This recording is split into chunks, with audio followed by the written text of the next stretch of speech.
来看这嘉义市呢，有民众是伫咧网络打文，伊讲叫这外送的海产糜，结果所看到这糜内底呢，香菇哪像就是生过去啊！这其实店家呢实在是无够醒。因那卫生局有派人去稽查，发现讲这现场呢其实并无问题。因那业者呢，伊是出面来驳回讲，应该就是香菇去互这蚵仔甲倒着，毋才会安尼生。买来海产糜内底有香菇、蚵仔、虾仔满满的料。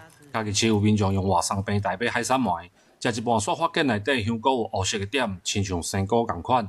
民众伫网络发文，认为店家无做好管理。业者是解说讲，有黑点是因为去倒着蚵仔。为了呢工作上的便利性呢，会把所有的海鲜料呢分装成一小包一小包。那为什么民众会有这种误解呢？那是因为呢，蚵仔跟香菇摆在一起，那蚵仔会分泌出汁水来，然后被香菇吸收，香菇就像海绵一样。我觉得那个海鲜类啊，跟这种香菇，不管是干的或湿的，都不应该一起放在一起。我觉得应该是可能，就像店家讲的，可能去倒掉边蚵仔的物件吧。哎呀，所以我感觉还好啦。家己市卫生局知影了后，嘛派人去现场稽查，现场无发现有食品安全的问题。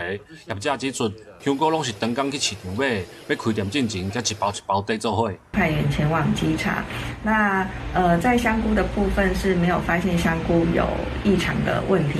我们大概会100至150包左右，然后不够的话我们再减，然后卖完就没有了。业者表示，实在是食歹势，造成人客有无好的感受，会参考人客反映甲建议来改进实在包做伙的方式，希望这款的误会袂再发生。记者林慧婷，家己报道。